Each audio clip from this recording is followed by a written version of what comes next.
Welcome back to this week's Damji episode. And in this episode, I got Jairek Robbins. Yes, the son of Tony Robbins. He is a phenomenal individual. This guy and I chopped it up, and we talked all things from life, family, business. I was absolutely amazed. I had been following Jairek Robbins for quite some time, and I was always impressed by how he showed up on his interviews, how much knowledge he has, how different he is from his father, yet how there are so many similarities, and you can tell that the apple doesn't fall far from the tree. I'm really, really grateful that he took the time out of his day and his life to speak with us, and I think you're gonna get a ton out of this episode. Do us both a favor and leave a comment. Let us know what you thought about it, and also like and subscribe to this video. And without further ado, Jairek Robbins. Welcome to the Damji Show, guys. I'm your host, Jamil Damji, and I have a very special guest with me today, a peak performance coach. And this man is absolutely an incredible human being, probably one of the most well-rounded people in this space that I've had the pleasure of getting to know, but haven't had an opportunity to speak to. And so I'm really excited to introduce you all to Jairek Robbins. Welcome to the Damji Show. Excited to chop it up with you today. How are you? Very well. Very, very well on my side. And thank you for having me. Of course, of course. So I went down a rabbit hole when I had the opportunity and the blessing to actually get to listen to the philosophies that you are working with over the last 20 years as a coach. And first, you know, one of the things that stood out to me the most, there was a podcast that you were on, and somebody had asked you, who's Jairek Robbins? And it's an interesting the way that you responded to that, because I'm 45 years old. I've been on hundreds of podcasts and been on, you know, hundreds of panels. And I get asked that question all the time. Who are you? And here's what I do. I start listing out all of the things I've accomplished. I list out my work. I list out my family. You know, I'm a husband. I'm a dad. I have this, you know, big business and a TV show and da, da, da, da, da. And I'm like the Christmas tree putting on all its ornaments, right? And it, you know, it's standard. In fact, every person that I've ever talked to and asked that question does the same thing. They're the Christmas tree putting on ornaments. Yeah. And then I heard your response, and it blew my mind, because Jairek didn't put on ornaments. He listed out 10 things he loves. And I have never seen that before. I had never heard that before. And so with that said, I didn't mean to take the steam out of it, but explain that to me. Let us know a little bit more about you. Tell us about what you love, because obviously that's what's the most important when we're talking about identity for you. Totally. Well, there's a big difference between who you are and what you do. Right. And most people have trouble with the distinction. So you're right. In, you know, North America, US, and it's traveled all over the world. It's not necessarily just here anymore. It's global. When you ask people, you know, who are you? They generally talk about things they do or things they've accomplished. Right. If you'll notice, a lot of people lean into, well, I'm a mom, or I'm a dad, or I'm a husband or a wife, or I'm a sibling, or they lean into things they've accomplished or things that they feel make up their identity.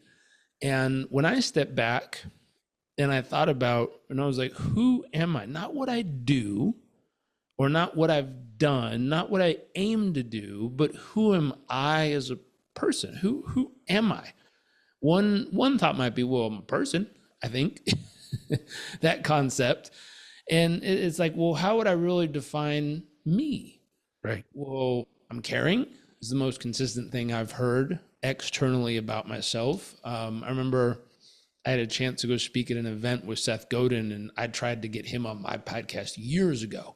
And I had a friend who pestered him every day. He answers his own email. So she sent him an email every day asking him to be on the show. And he was very consistent with no. And so eventually we were speaking at the same conference, and my friend who was running the conference said, come meet him. He's going to love you. And I was like, oh, I don't know about that. But she introduced us, and he was very nice. And after his speech, I raised my hand to ask a question, and I found out that his son works for him and worked in his mailroom.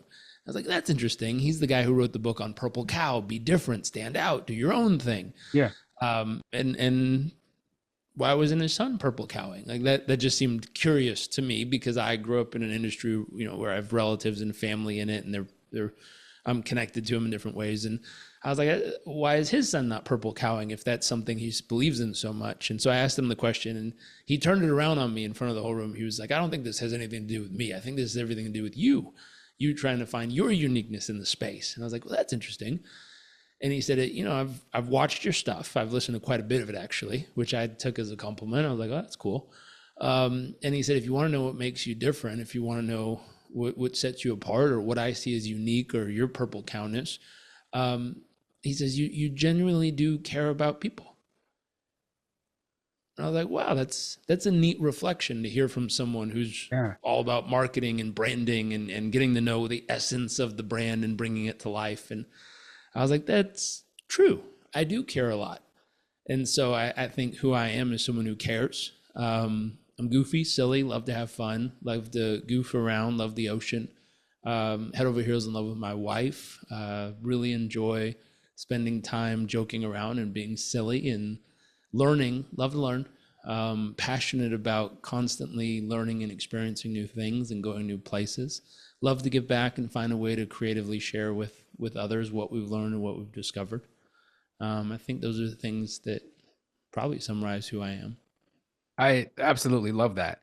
And, it's interesting, especially when you're talking to high performers and people who are, generally your clients, right? And I want to dive into that a little bit later. But when you look at the world of people that are performing at that level, I think that's a piece of it that we tend to lose.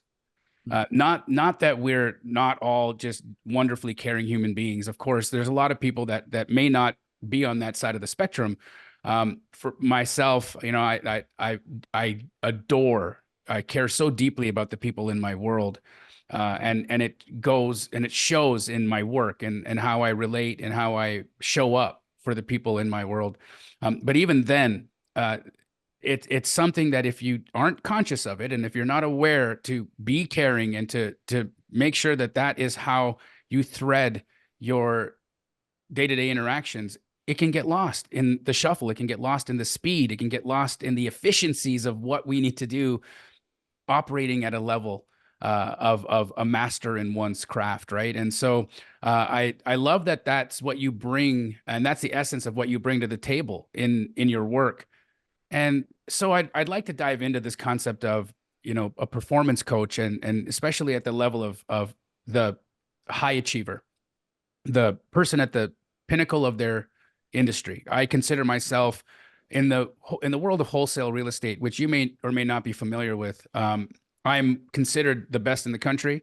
I've trained thousands of people in my space, and I have many, many, many, many, many people, hundreds, if not thousands, who have grown, learned, and created financial freedom for themselves and incredible businesses. And there was, again, in one of the podcasts you were on that I listened to, and you were talking about the dichotomy of being that person who goes all in, right? Now I've gone all in on my business. I just recently lost 80 pounds. And so I realized that I was all in on my business, and I started losing it in my health. And so I started going all into my health. And you were talking about this individual who you'd met that you thought might be a unicorn, because here he is. He's got his business flourishing. He's got his health flourishing.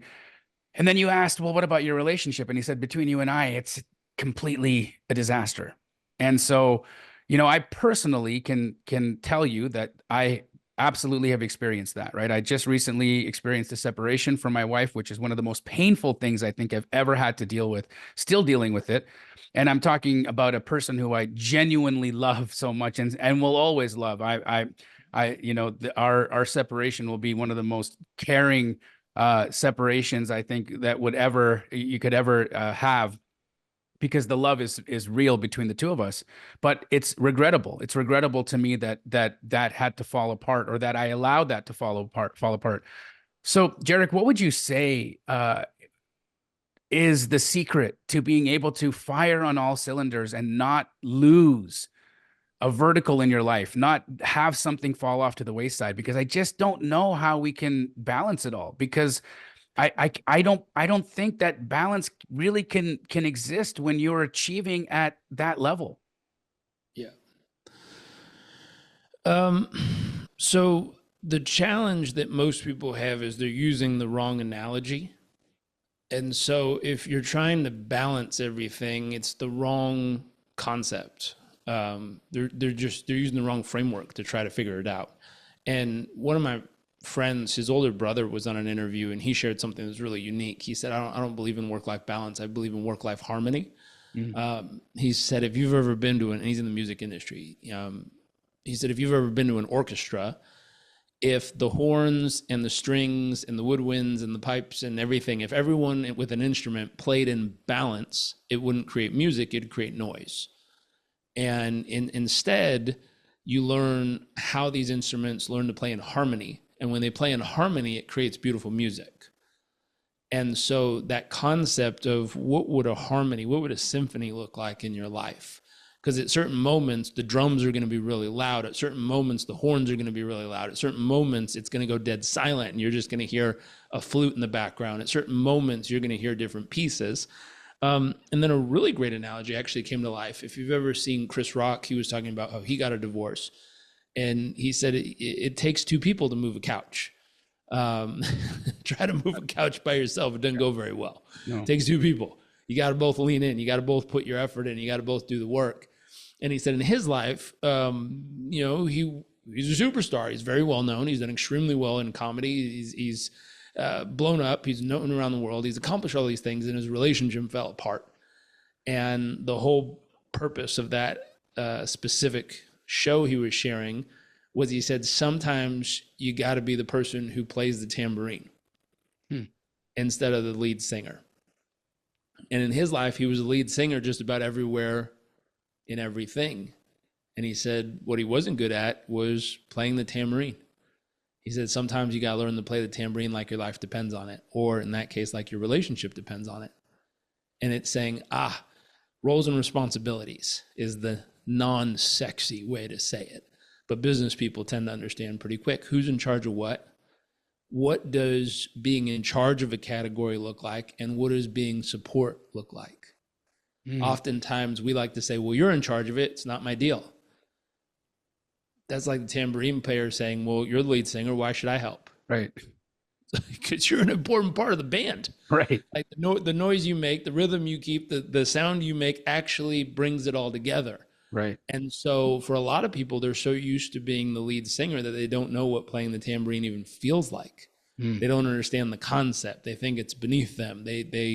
And some even are willing to do it. They just don't know how. Right. No one's ever showed them how to actually play that instrument, how to actually do that technique or role or position. And so learning, number one, what are the roles and positions? Two, which ones are you leading in and which ones are you supporting in? And most often for people who are superstars, what does support look like? What does that look like for you to step into a support role for someone else you care about? And often we try to handle it. I've done this myself. I'm more than guilty. Yeah. It's like, well, if I had to wake up early and get my son out of bed, I wouldn't. I would want to meditate. I'd hire someone to come handle that. It's like, well, say saying I'd hire someone to play in your band, but I need you to come play in mine. Right. That doesn't work. That's not a relationship. Right. And it's going, okay, if I was going to do it, how would I do it? How could I do it? What could I set up? How could I rearrange things? And what'll be interesting is you'll start to battle with your own ego. It's the thing that keeps you from doing most of the stuff that would have kept the relationship alive. It's your own ego. The thought of, I wouldn't do that. That's not my responsibility. That's yours. That's what you're in charge of. That's what they're in charge. You start to offload. And it's one of the characteristics you see most often of people who are not top achievers. They blame. Right. Victim. They blame and totally. they it's not my fault. Right. Right. I'm not the one in charge of that. Right. Versus when you see high performing teams. I've been taking another training, and it talked about the difference between a group of individuals who happen to work at the same place versus an actual team working at the same place. Group of individuals are concerned with only their responsibilities, only the things they're in charge of or they're going to get graded or rated on. And a team not only cares about their own performance, but they look around and they look at every other player and they say, how can I make sure they succeed as well? And so when you look at a relationship, are you being a teammate? Right. Are you not only concerned with yourself accomplishing the things you need to be focused on, but are you constantly glancing over your shoulder saying, hey, are they getting theirs done and how can I help? And how do you deal with that when you have a teammate that say is just phoning it in or dialing it in, or maybe they're not willing to rise to the level of effort that you're going to play at? How do you reconcile? Listen to the statement. What would happen if you were on a Navy SEAL team and you identified one person isn't stepping up? I have one of our coaches internally who used to train the special ops leadership in the Air Force Academy and then the special ops guys. He was a pararescue jumper. He used to train groups of people on how to become better leaders. And one of the things they would do, he said it was the hardest thing leaders struggled with, was they'd put someone in charge of the group would run a mission, they'd come back and they'd say, okay, quickly, tell me who performed the best on that mission. 9 times out of 10, he said they could rattle off. It was Joe, and because of the following 3 things. Okay, great. Quickly, who performed the worst on that last mission? And I mean, these are grown soldiers. They look around, they're like, well, you know, everyone put in great effort. Everyone really showed up. Everyone really tried hard. And he's like, no, tell me who specifically performed the worst and why specifically was it the worst? And these people struggle. Struggle. These are leaders. These are, you know, the best, most elite guys who are supposed to be the top of what they do. And they can't give someone clear feedback of how to improve. And in a relationship, this is really hard. Do you have the ability to acknowledge someone? There's a ratio to this. You have to make sure you get the ratio right. Do you have the ability to acknowledge someone under a stressful condition? Well, let me start from the beginning. The ratio, if it's more negative feedback than positive, your relationship falls apart. If you're constantly pointing out what's wrong, it's done. Yeah. If it's even, for every 1 criticism, it's 1 positive comment or reinforcement or look or thought or interaction, your relationship still falls apart. If it's 3 to 1, 3 positive to every 1 criticism or negative, it's stable. If it's 6 to 1, you're growing, except for under stressful conditions. Under stressful conditions, which you think of high performing people, they tend to constantly put themselves into stress. Right. They're purposefully pushing themselves through stress. The minimum ratio for the relationship to be stable and grow under stress is 12 to 1. You have to have 12 positive interactions to every 1 negative criticism, thought, or interaction. That's mind blowing. As you know, I learned an approach when I was in I can't even remember what course it was in college on delivering criticism and feedback, and it was always the sandwich approach, right? It was always 1 positive. Here's the criticism. 1 negative, or 1 positive again. Here's your sandwich. You need it.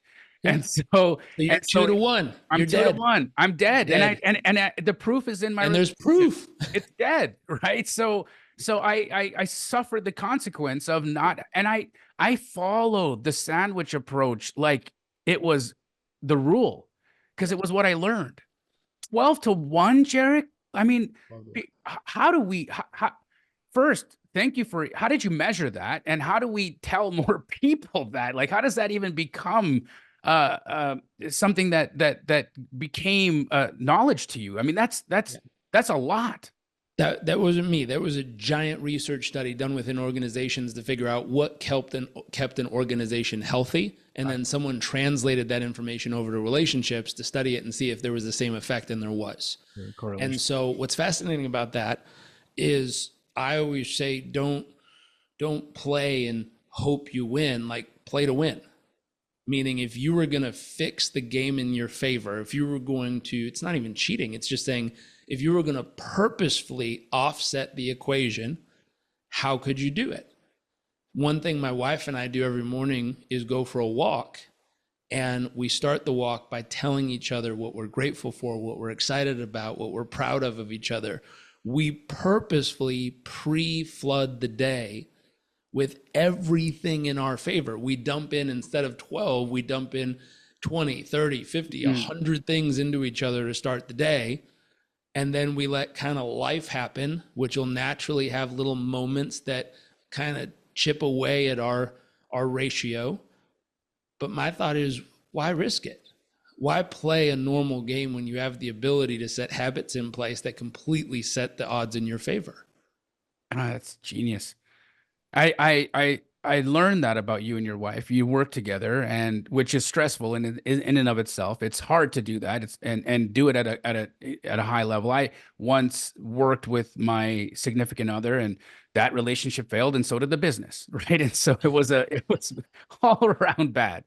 And I currently, the business that I'm operating and that has done really well, it's my sister and I, but we have distance from each other. And so and we grew up together, and we're there's a lot of dynamics in that relationship that make it work. But with your significant other and working with that person, you spend the entire day with them, and then you spend the night with them, and so there's no separation, no break.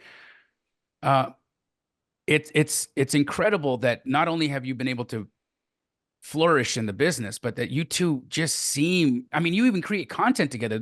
It's like you can't get enough of each other. And when I then learned that you start every Monday, you have a day date, and every Friday you have a day date. And so you punctuate the beginning and the end of the week with love as a non-negotiable, as I'm putting a relationship first. We're putting our marriage, we're putting our relationship first. Business is second, but this is what we're going to do first. How important is that? And how do people that don't work together and have that kind of bond, how do you implement that into your life? What would be some examples of what a guy like me, who doesn't have the luxury of working with my spouse, or if I had the chance to redo it all, or magically the separation ended and we reconciled, how could I make sure that I tipped it in my favor in that kind of a circumstance? Everyone's different. So it depends. And I've had to figure this out lots and lots of times. There's something important to realize, though. Not everyone gets together for the same reason. Mm. And so my wife and I, one of my friends did 15 years of research on relationships and found there's 5 main reasons of why people actually get into a relationship. One of them is companionship. These are people who want to do everything together. They want to hang out together. They want to travel together. They want to learn together. They want to build together. They want to create together. They want to do everything together. Luckily, and I can't say luckily, I purposefully, once I learned this, looked for someone who had a complementary type and preference of the style of relationship she wanted. Both my wife and I, our number one is companionship. But there's people who get together, and I'll tell you about a couple. I was coaching a gentleman who's extremely successful in Singapore, and we were going back and forth, and I was asking about his wife and his health and his relationship and his business. His business was doing great. We figured that out. His health was getting dialed in, and then we got to work on his relationship. And as we started working on his relationship, I had to do a little digging to find out, what did he believe the purpose of a relationship was, is the question. Yeah. And when I started to understand how he answered that question, it became very clear to him the purpose of a relationship was companionship, doing things together with the person he loves. And I'll never forget, he had, they had a family, his little ones were now grown, going off to school, and his wife came in and said, "Hey, I just booked a yoga retreat. I'm going to go to Bali, have this incredible 7 days of bliss and totally enjoy myself." And he said, "Cool, no problem. I'll take work off and we can go together." And she was like, "Whoa, no thanks." And he's like, "What do you mean, no thanks? I want to do everything with you." And she's like, "Yeah, but sometimes I just need time by myself. Just need some space." And I remember the look on his face when he told me that. It looked like he was crushed as a person. And I remember thinking, uh-oh, I said, do you mind if can you help me understand her world? And as we got to know her style and approach, her belief was the purpose of a relationship was to make sure the kids had a great life. That's it. As long as the kids were set up to have a great life, that's the purpose of a relationship. Nothing else matters. The purpose of the relationship for him was all about companionship, being together, doing life together, learning and growing and giving and doing all the things together. And I went, uh-oh. And I never forget, he was like, does that mean it's not going to work? Yeah. I was like, no, it doesn't mean it's not going to work. It just means you have different styles. You believe the purpose of being here. You believe it's for a different reason than each other. As long as you know the reason of why you both believe you need to be here, you need to offset that to make it complementary. Meaning, how can you complement their style? If she really loves him, she's going to lean in and do more things with him. For him, knowing that it's just about the kids and those other things don't matter to her, he's going to create a little more space for her to do whatever she wants. It's that, I understand what they believe the purpose of being here is. I'm going to lean into helping them experience their purpose of being here, and they're going to lean in to help me experience my purpose of being here. That's partnership. And so there's 5. So those are 2. What are those 5? Yeah. Companionship, the concept of legacy, which is the kids or the business, the kids, the country. I always say, imagine like the princess of one country and the prince of another country are going to get married so that the 2 countries will be better off in the long run. That old school concept, that's legacy. Right. They're not marrying because they love each other. They're not marrying because they even know each other. They're getting married for the purpose of something being better off because they're together. Right. That's legacy. It's beyond themselves. So companionship, legacy. 1 is support. And support's an interesting one because it's a percentage of how much they want to support someone and how much they hope to be supported by someone. And support can be mental support, emotional support, physical support, financial support, loving and caring support, supportive. How can I help? What can I do for you? How can I be there for you? It's that support model, but it's some ratio for these people of how much they want to be supporting and how much they want to be supported. And then what support actually looks like to them. One of the worst mistakes we make is we go support someone how we want to be supported and can't figure out why they're always frustrated with us. We're helping so much, but we're helping in the way we want to be helped, not the way they want to be helped. So that's the 3rd one. The 4th one is growth. Karma. It's they believe the purpose of a relationship is to cause each other to grow.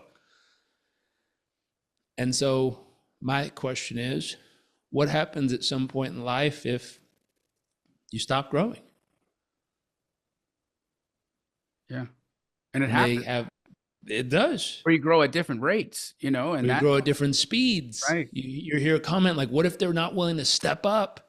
What if they're not willing to commit and grow at the same pace I am? Or they grow in different ways, right? And they grow in different ways. For me, I think growth is, more business, more money, more opportunities, more expansion, While, another person's growth is in interior and other parts, right? And they're growing and you're growing, but you're growing in 2 different things, right? And so you're misaligned there. That's right. And so they might believe the purpose of relationship is growth as well. They're just growing in different ways. So you're not aligned on what we're supposed to grow in. And what's the 5th? The 5th is a unique one. They believe the purpose of relationship is kind of these big, grand, massive showmanship of love to each other. These people have a trouble staying in a relationship long-term because it takes a lot of effort to put on the production that they believe love is. And they work really hard to show you how big and grand and incredible these moments of love can be. But then they have a really hard time reproducing it in the long term. So it's generally short-term spurts. And then they feel guilty for not being able to produce this big, expansive experience over and over and over again. And they fizzle out. And generally they'll cop themselves out of their own head, out of the relationship, because they feel that they should be producing more of these grand gestures, and they can't keep up with their own pace, and then they don't feel worthy of a relationship, and they generally find a way out. Wow. Okay. Let's is there a way to order that, right? Is there one relationship style or pursuit that you would say is more sustainable than another? And if you have a specific style, is it possible to shift and to change you know, is the person doomed, the showman, if they can't keep it up, are they doomed to misery because they're always chasing? It's like a drug, right? They're always chasing this experience that, if you don't have the time, money, or energy to accomplish it, what are you going to do, right? And at the end of the day, you're 75 years old. You can't do another production. Are you just alone and miserable? Not always miserable, but often alone. Often alone. Dang. And the concept around it, there's not one that's better than the other. There's no hierarchy. There's no. It's more or less the belief of, what do you believe the purpose of a relationship is? Why are you here? Why would you go co-create a partnership with somebody? What do you think is going to happen when you team up with them? What's the purpose of it? And what's funny, when people answer that question, it falls into those 5 categories. And then when you sit with them and you say, okay, well, what does that look like? And have you ever expressed this to someone? And 9 times out of 10, people will be like, express it to someone? I didn't even know this shit existed. Yeah. How am I supposed to tell someone what my preference is when I didn't even know there was a preference I was supposed to have? Like, well, that would create a conflict. I mean, if you want to start with that thought of, if you don't know preferences exist of what the purpose of relationship is, and you don't even know which one yours is, how in the world are you supposed to express that to another person? And when you find out theirs is totally different than yours, man, we got to come up with a plan of how we're going to lean in and support each other's purpose of why you think you're supposed to be in a relationship. And it becomes partnership, becomes teamwork. It's 2 people making a choice every single day to show up and be a partner, to lean into that other person's style or approach, and to figure out how to help them meet their needs. And hopefully they'll lean in just as hard, and how to help us meet ours. Wow. That was a very enlightening, Jared. I gotta say, I mean, I'm sure there's people watching this right now who are thinking, man, I think I'm doomed because I'm the showman. For me, support has always been, I think, probably one of the most important things for me, is feeling supported. And then, but what you said was really important, because how I feel like I'm being supported is somebody doing things for me, helping make my life easier, preemptively kind of paving the way for me so that I have an easier experience. But then the rub of that is, I didn't always notice. Yeah. And because I didn't always notice, I didn't feel or see the support. And, if you've got a person who doesn't actually say, hey, by the way, I did this, this, this, and this, and this to make sure that your experience was nice and easy. And then you're running so fast that you didn't notice all the little ways that you were being supported. Then you start to get resentment and things, and so that communication is necessary as well. Yeah. Or if that person would hope you'd do those things for them. Right. Like, as simple as, they might believe support is making you breakfast. Right. And they've woken up for the last 20 years hoping you'd make them breakfast one day. Just one. You're like, make you breakfast? That's not supporting you. Supporting you is. And then you list all the things you do, thinking that's really checking all the boxes. And to them, they're like, a bowl of oatmeal would have done it. My goodness. This is so great. So I want to leave that very big subject, and I think you and I probably need to hire you personally to dive into that as well, just for my own life and my own purpose. I think that you just enlightened me in a matter of 30 minutes. But I want to talk about your clients and working with you, because I heard you say that your heart was with people who had were maybe disenfranchised, or the people in the communities that are financially in a bad spot, or they really do need the help in so many ways. Yet you found yourself working with people that are the highest achievers and looking at peak performance because you saw that you could affect them better. And that you had better results there because of where they were in life and possibly their coachability and what they were ready to take in and listen and actually apply, right? And it reminded me of Maslow's hierarchy of needs, right?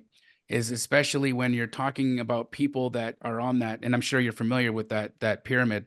Um, those first three parts of the pyramid, I think, are so important because it's where you're in survival, right? That I would consider that survival. And I think once you get beyond that, we start to get into that thriving, that the creative center of being, or the creative expression of being a human being. So at first we're trying to survive. And then once we can get survival figured out, we can start to create. Yeah.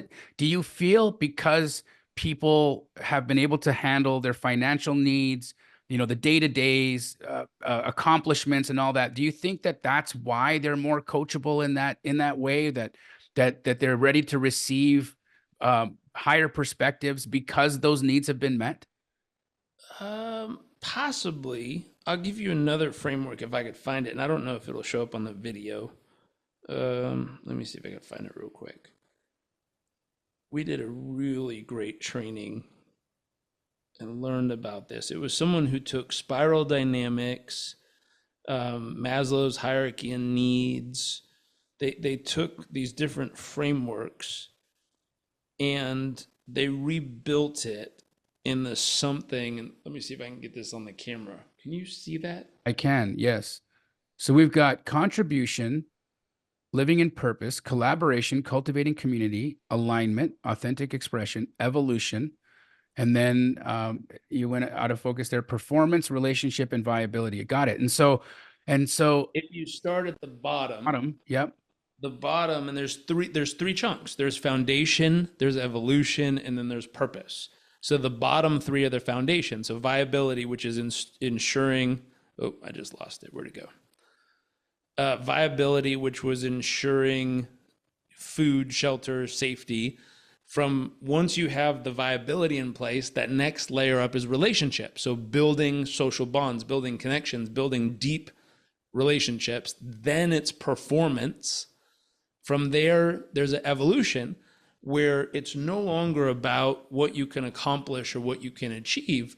It's about redefining who you are. Redefining not what you're capable of, but who you are as a human.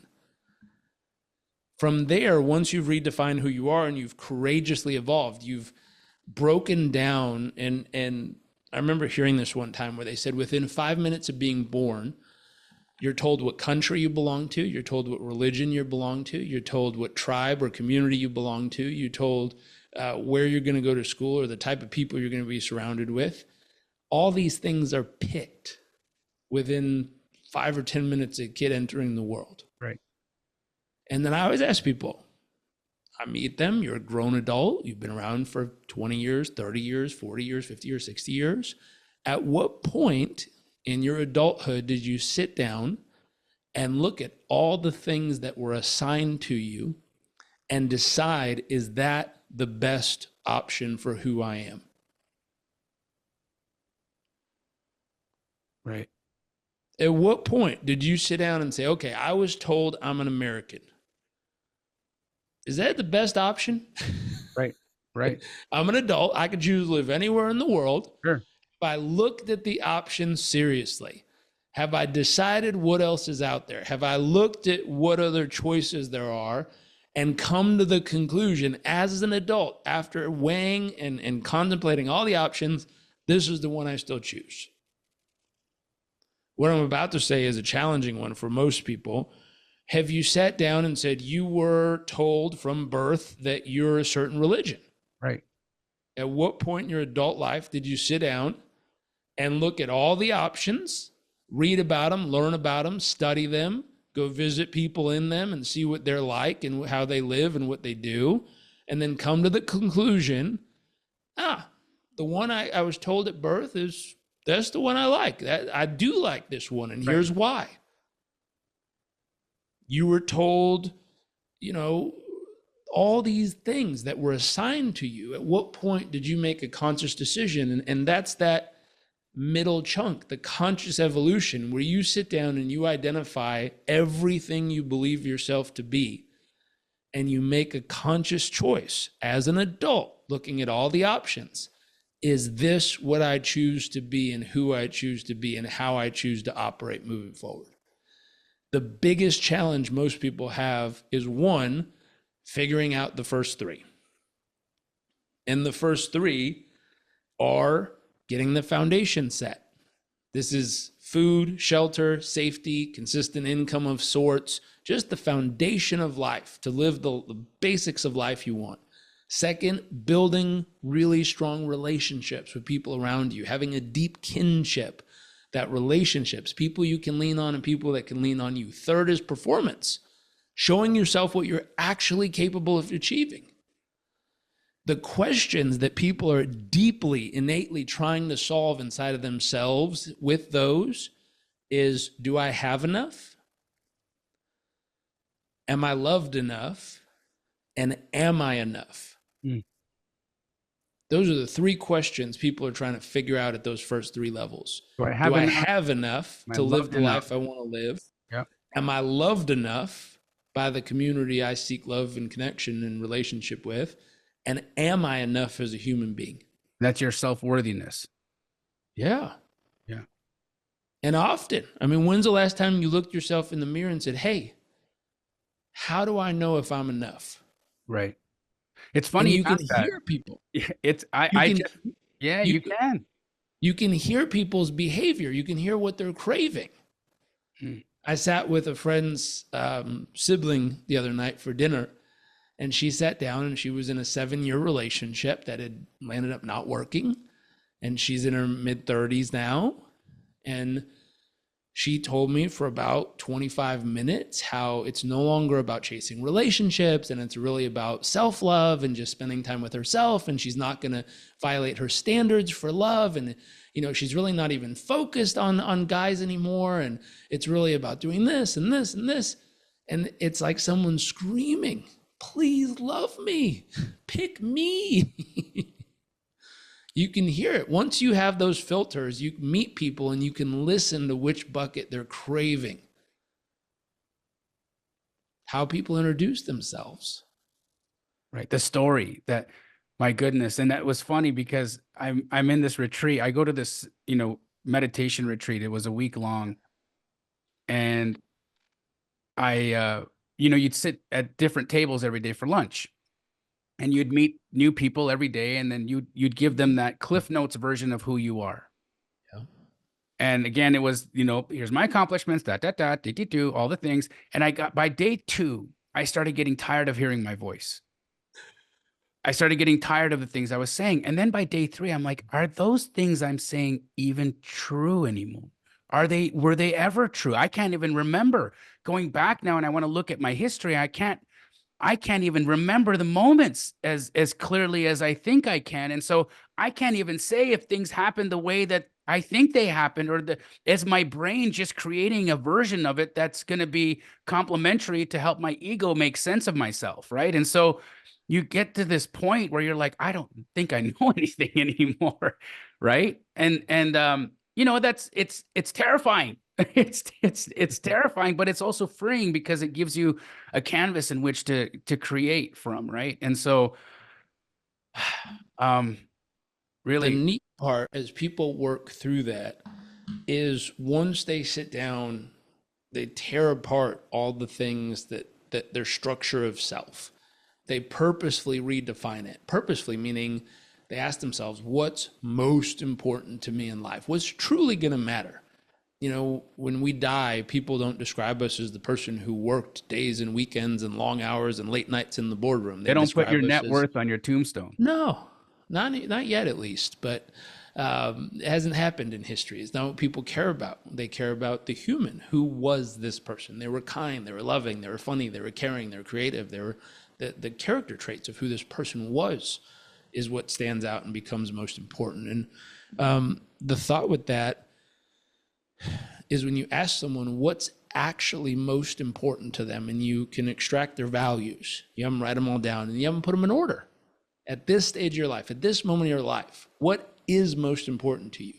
Then we take out their calendar and say, does your calendar match your values? You mentioned, I start my week with my wife. It's health, love, and relationship. So, I right before my wife, and we usually go work out or do something active. So we're combining my top 2 values to start the week. And my calendar reflects that. Like, does your calendar reflect your actual values? For most people, we look at their values and then we have them pull out their calendar, and then they tell us this song and dance story of how waking up at 4 a.m. and working out and then giving all their best self to work is truly actually to support the second value or top value on their list, which was family. Right.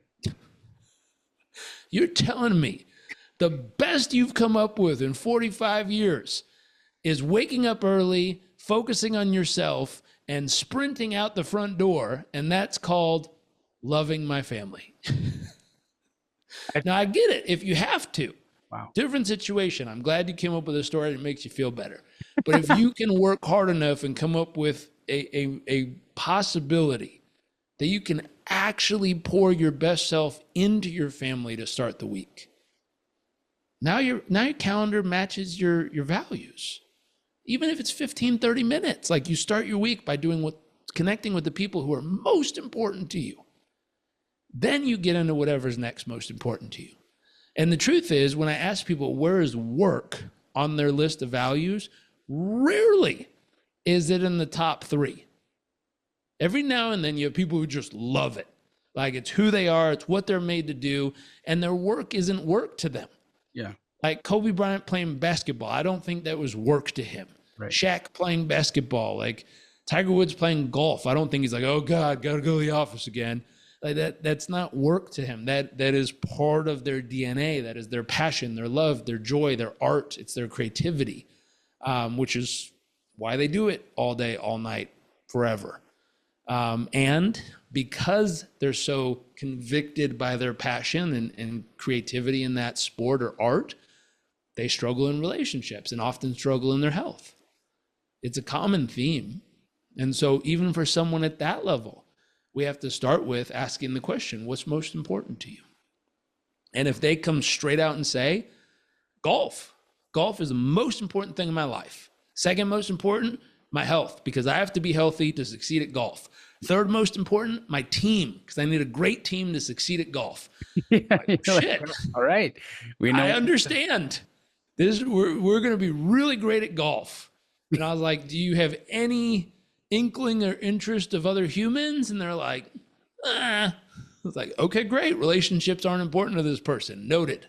We'll figure that out along the way.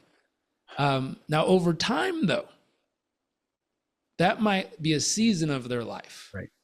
Over time, people generally go, well, it would be kind of nice to share this with somebody. Accomplished everything I've ever dreamt of. Have every trophy, every green jacket, every award. I have tons of money, do whatever I want. Would be kind of fun to share it with somebody. But here's what's interesting. The skill set they've built in 30 years in one category of their life often doesn't transfer to the other. Mm-hmm. So they don't realize they are a complete amateur in this other category. They don't know how to play the game. They don't know how to communicate. They don't know how to support another human. They don't know how to be there for someone. They don't know how to listen. They don't know how to do any of the basic skills that required in a great relationship. And now's the battle with the ego. Are they willing to be a beginner? And imagine that. You go in one area of your life, you're the king or queen of the world. You dominate. No one can get near you. You kill it. You crush it. You're the best on earth. You go into this other category of your life, you're not even like semi-pro. You're a total noob. You're brand new. Yeah, you're Michael Jordan playing baseball. I mean, you can connect every now and then, but it's not really your thing. It's kind of hard. It is. It And is. that's ego. And the ego it's a tough thing to lay down, right? I think there's Oh, um that's really hard to stand because there and just say, hey, and I'll give you a story. I've had this moment myself. I remember I love studying relationships. It's one of my passions. I've been studying it now, been married to my wife for 10 years, together for 12 years. And I studied for 5 years before I met her, like deeply, passionately studying courses, books, seminars. Like I was getting my PhD in love was my passion and determination level. And so 12, 13, 14, 15, 16, 17 years I've been studying this and practicing. And so I remember I learned something. Even in the last 5 years, I've learned something new. And I went to go practice. We learned it together in a course we took. I went to go practice it with her. And we got in a fight. And I was like, oh, the steps. And I grabbed my worksheet and I came over and I said, I feel. And I said, however, I felt the feeling. And when. And I said the specific thing that happened and said, what I need is. And she's like, just stop. Can you just talk to me like a human being? You sound like a robot.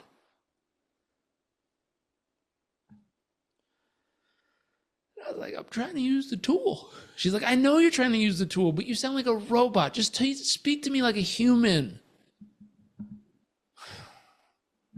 And I felt really defeated. I was like, what do I do? And the only thing I could think of was I looked at her and I said, can I be horrible at this long enough to be great at it someday for us? And she was like, oh, that's so sweet. And I'm like, I wasn't trying to be sweet or romantic. I was logically just thinking through how you learn anything. And step one to learn anything is you're just going to suck at it. Like you're really going to be horrible at the beginning of anything you try. And I was like, can I just be horrible at this long enough that I can be good? And if I'm good long enough, I can become great. And if I'm great long enough, maybe I can be world-class at this for us. And according to all the research, 30 years of research, 3,000 couples, this works. This is one of the things that works. Like it's scientifically proven. I'm just horrible at it right now. Can I be horrible at this long enough so that someday I can be world-class at it for us? She thought that was the sweetest thing I could have ever said. I did not think I was being sweet. I was logically trying to express the fact, I know I suck. I'm dedicated to being better. I just need time and practice. And she was like, that's so sweet. because you're vulnerable, you're honest. I was like, yeah, my ego got out of the way. I could have fought that all day long. Well, screw you. You figure it out then. It's your fault. You did it. I could blame and attack and get mad and upset. You hurt my feelings. Yeah, I could do all that. Or I could say, you know what? Here's the truth. I suck at this. I'm willing to be better. I want to be better. I'm going to practice every day. And someday I'm going to be great at it. Scientifically, I know the steps work. I just need the commitment and determination. It's like when someone shows you how to run a spreadsheet. It's like, hey, in the beginning, we're like, what was that formula? How does that work again? Same thing, you're new at it. But fall in love with being new at things. Be excited about being horrible at something long enough to become great at it. And it's like, that's how you get great at a relationship.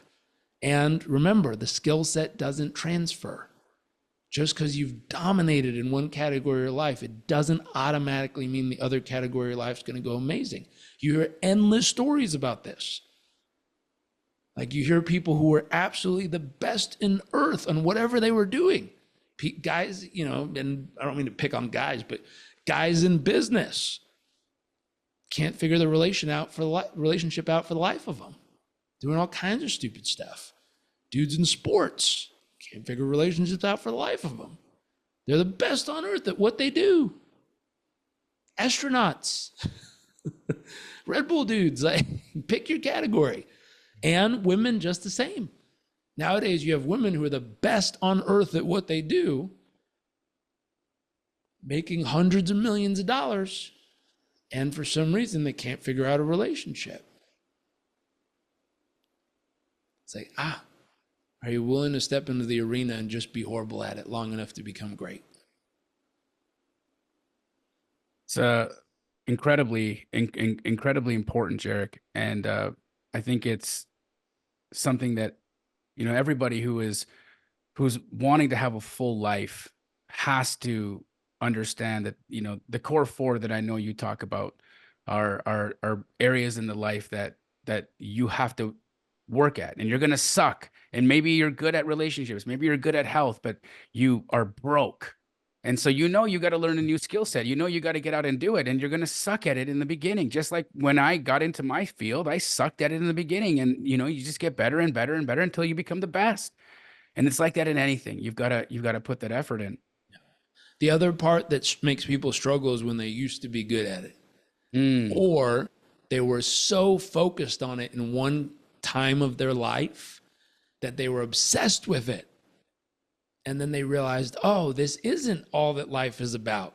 And then they've gone and become well-rounded. They've figured out how to get the rest of their life into the right shape. But then they go back to that category that they decided was not the purpose of life and wonder why it isn't where they want it to be. It's like, oof. I think that leads me into how I want to wrap this, because I want to share with you a vulnerability. I have been blessed to have had all of my dreams come true. I made the money, I got the recognition, I got the fame, I got all the things that I really wanted, right? Yeah. Only to find out that it wasn't it. Yeah. Right. And now I'm on this path at 45 years old. Like, I feel like I'm starting all over again, trying to figure it out. You seem to have it at least to a level where I know I could learn a tremendous amount from you. Yeah. Jairek, what is the meaning of it? Why are we here? What is the meaning of life, bro? What is it? So far from the research I've done, because I do ask that question, I ask a lot of people and I observe what they think the purpose of life is. And there's things as simple as like you wake up, work hard, and die one day. I'm like, okay. Spiritual journeys. You come back as a representation of whatever karma you created the last time you were here. I was like, well, that's cool, but complicated. It's neat. I like the concept, but it's interesting. If you fall into different belief systems or religions, there's certain things that happen. If you're a good person, you go to heaven. You're a bad person, you go to hell. That kind of concept. The thing I've come to terms with and settled into is how I built my life on top of, which was really simple. Get clear on what you believe you want to make your life about, whatever that may be. Step one is you have to learn. You have to go study, research, and gather tools, strategies, information, insights, shortcuts if you can find them, anything. You gather all the intel you can get on how you're going to navigate your way to whatever you believe life is about. Once you've gathered it, you have to put it to work. Knowing information isn't going to solve it. So you have to actually use the information, which means you're going to go through that process of being horrible in the beginning and then pretty good and eventually great and eventually world-class if you keep at it. Accomplish all the things you believe life is about. And once you've done it, if you look at what happens next, going back to that image, once you would, I'd like to share that image with the viewers. So if you can send me that, sure. I'll put that in the description below, guys. Once you've gone through that evolution, the top part is titled purpose. Right. And purpose has three pieces. Number one is alignment with authentic expression, meaning your calendar matches your values. You're aligned with what's actually most important to you in day-to-day life. Two, the second part of purpose is collaboration. You create an empowering community of others that you fight for. Fight for meaning you fight hard to help them live their dreams. You're collaborating and they fight hard for you to help live your dreams. You're pouring into them and they're pouring into you just as passionately. Right. And then finally is contribution, living purpose, where your goal is to figure out how to solve much bigger problems. And so I look at that as three steps. Learn it, figure out what you really, really want. Learn what it takes to make it happen. So learn it. Second is live it. Put it to use, actually put it into motion, get the tangible results. And then the third part is step into that life of purpose, which is give it. Yeah. Create a community of others that you can share what you've learned with and help them level up and then hopefully when they level up and they have the experience, they turn around and want to help others as well. And so that's how I've built what we do around, and so far it's working. Jairek, one of the best conversations I've had. I gotta say, man, you are an enlightening, wonderful human being. I'm sure there's people watching this right now that are dying to work with you. How does one get to work with Jairek Robbins? What are the best ways to get a hold of you? Sure. I'll throw this out there. And again, this was me stepping into something I believe is part of my purpose. My wife and I stepped back. It'll take a couple minutes if that's okay. My wife and I stepped back, looked at and just asked the question, what are the biggest problems in the world that people are faced with right now? And homelessness, lack of access to food, lack of access to clean water, lack of access to education. And so we looked at these things. My dad's been working on food for a while now. He just did the last 8 years, they were able to deliver 1 billion meals through his partnership with Feed America, which is really cool. Now they're going to 10X it and go after 100 billion meals over the next decade or so. So I'm like, he's got food and it won't solve world hunger, but he's certainly making a dent in it. Second thought was like, well, maybe we'll do water. I lived in a village in East Africa teaching organic farming, and I remember not having access to clean water was a really big deal. I mean, we used to have to walk a quarter mile to get a jerry can full of water to drag it home and boil it just to have a glass of water once it cooled. So it's really difficult when you're on other parts of the world and you don't have access to clean water. But I don't think most people I connect with have any firsthand experience with that. And then we got to education, and I was like, ooh, this is interesting. I think every single person I've met has had an experience, one or the other, of a teacher, mentor, guide, someone they looked up to at some point in their life, saying something to them that either caused them to believe their dreams could be possible or caused them to believe their dreams will never happen. And I was like, that's a lot of power. And I was like, you know what? When I was little, my mom used to volunteer at the school as a teacher's assistant, and she knew coaching tools. She was learning coaching tools when I was in her belly. And so she would say, hey, put the kids who struggle in school with me at my table, and I'll work with them. She'd work with them on creating an empower identity, overcome limiting stories and beliefs, creating positive and healthy habits. Like, she'd work with them on the core parts of coaching a human being.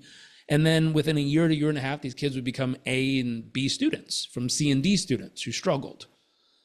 And I was like, ooh, what a beautiful honor, way to honor my mom, but then also a beautiful reflection of the work we do. And I was like, what if we could reach 1 billion young people and get them early access to coaching tools way earlier in life? The number one most consistent thing I hear after we've worked with someone for 3, 6, 12 months is they'll say, I wish I would have learned this sooner in my life. My life would have been so much different if I would have known these tools or known how to do this or applied this stuff much earlier. Right. And I was like, well, what if we get it to them? That would be cool. And then I was like, I don't want to go try to negotiate in Washington, D.C. That seems to be a pain in the butt for everyone trying to do that. And I was like, how could we get the tools to the students? And I was like, what if we went through the teachers? That'd be cool. And then I was like, okay, let's extract the most important tools for young people out of our certification program and put it into a program for teachers, coaching tools for teachers. Let's build the program. And then I was like, teachers don't get paid hardly anything. I'd feel like a turd selling teacher stuff. Like that, like, you're already paid pennies, give me the rest. Like, that sounds creepy. I was like, let's just give it to them. That'd be cool. And then I was like, shoot, well, maybe like, $20 for materials fee or $100 or whatever it is to make sure they actually use it. I don't want them to take it and do nothing with it. I want them to actually apply it. And then I said this, and I was like, I want to reach 1 billion young people over the next decade, which means we need to get this program to, I think the number was 20 million or 40 million, let's say 40 million teachers. And then my brain started scrambling. I'm like, is there a platform that even could host 40 million students? Like, the strategy side of my brain turned on, and I was like, that seems overwhelming. And I was like, you know what? Shut up. I'm going to dream a little bit. I'm going to go crazy on this.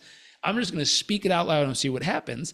I said it on a live. Someone in our community reached out who's a consultant for the State Board of Education in Illinois, who's been a teacher in a struggling school in the south side of Chicago, who's been a principal for that school, who's gone all the way up to a consultant level. He said, here, let me show you how teachers are actually rated, how they get tenure, how they accomplish points and move up in the quality of teacherness. Let me show you how principals are rated. Let me show you how schools are rated. If you can take what you do and integrate it to help them improve how the teacher's rated, how the school is rated, how the student experience is, and the overall student results, this will be a no-brainer. I was like, amazing. So we're working right now on reverse engineering all of that, taking the tools we have and showing how it relates to improving the teacher quality, improving the school quality, improving the principal quality, and improving the overall school experience for the child. And so the thought was, how do we fund it? And I was like, well, let's do like a buy one, give one.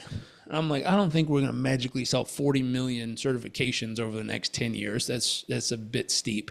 I was like, well, what if we do a buy one, give 5 or a buy one, give 10? And that way we will rapidly go after it. And then I'm like, how do I get access to the teacher? Same guy reached out and he's like, there's a principals conference coming up. There's 8,000 principals attending. And I reverse engineered on napkin and I'm like, 8,000 principals, let's say they have 10 teachers per school, just rough estimate. That's 80,000 teachers times 25. I'm like, that gets like 2-3 million young people if we got to them. I was like, holy smokes, there's got to be more conferences like that we could get to. Yeah. Anyway, long story short, the thing I'm leaning into right now is, can we reach 1 billion young people with coaching tools for teachers by getting the program to the tools, getting the teachers well equipped with coaching tools that they can take into a classroom and help young people build empowering identities, overcome limitations of belief and stories in their own head, and really build the positive habits to be great human beings and get to them much younger through the teachers. So we're really, really excited about that. That's incredible. I any way that I could be of any assistance to you in that, Jairek, I'm happy to do that. Guys, this is again one of the most informative. I feel blessed to have had this opportunity to have this conversation with you. How do we connect? How do people find you, reach you? Yeah, you can go to my website, JarekRobbins.com. For business owners, coaching, all that stuff, it's all on my website. You can just look down the products pages and stuff like that. But then if you want to assist with that specific program, anytime someone signs up for our performance coach certification, we're running the numbers right now. It's either going to be give 5 or give 10. So every time one person signs up to get the tools themselves, we'll gift 5 or 10 of those to teachers. And that's the way we're going to fund the ability to get to 1 billion young people. Well, you guys heard that. So every one of you guys know that you need these tools. I'm telling you from a man who has built beautiful businesses and failed miserably in other parts of my life. I wish I had met Jairek sooner, but I know that everything happens in its divine timing. And I'm grateful to have had the opportunity to have met you, to have spoken to you today, to have learned from you today, to have received what you had to offer. Jairek, thank you so much for joining me. God bless you, man. I appreciate you. Thank you. All right, guys. And again, his link to his website will be in the description below. Also, his social media. You can follow him all there. And make sure you sign up for his coaching tools, because remember, every time you do, 5 teachers are getting these tools for free. Until the next time, guys, make sure you like this video, subscribe it, and share this with somebody that you know could need this, because we all need a little love and a little help sometimes. Till then, guys, we'll see you. So can you believe it? Did you see the resemblance? Can you see a little bit of Tony and Jairek, right? They have these similar faces, but what a beautiful guy. And one of the things that I take from Jairek and has actually become a part of my personality is how I define who I am, right? I used to tell people, oh, I'm a wholesaler. Oh, I'm a TV person. Oh, I'm this and that. And these are all just accomplishments in my life. But isn't it so much better to define who we are by what we love? What a cool episode. So we're going to keep doing this, guys. If you want to see a specific individual on the Damji show, let me know who you'd like to see me interview, and we'll try to get him. Till then, peace. Bada bing, bada boom.